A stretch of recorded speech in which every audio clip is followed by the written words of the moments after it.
বেশি ওয়াকফ বোর্ডের সম্পত্তি আছে মাত্র 400। আপনার মনে হয়েছে সম্পত্তি 400 একর সম্পত্তি এই ওয়াকফ বোর্ডের উম্মিদ পোর্টালের আপনার বলা হয়েছে কোটায় আপলোড করা হয়েছে। টাইম কতদিন? মাত্র আর একদিন, 5 তারিখে শেষ ডেট। আপনি করতে পারবেন না, ভালো কথা, অসুবিধা নাই। আমরা আপনার উম্মিদ পোর্টালে আমরা আমাদের সম্পত্তি ডাউনলোড করে অ্যাপসে রেখে আমরা এটা করতে রাজি, অসুবিধা নাই। তবে শুধু মুসলমান কেন করবে?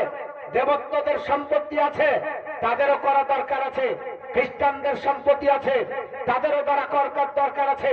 ইহুদিদের সম্পত্তি আছে, তাদেরও করা দরকার ছিল।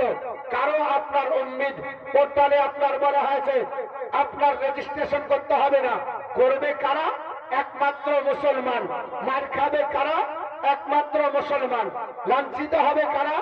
একমাত্র মুসলমান। আধার কার্ড দেখাবে কারা? সবাই হলো মুসলমান। জমি আপনার বলা হয়েছে ঠিক করবে কারা?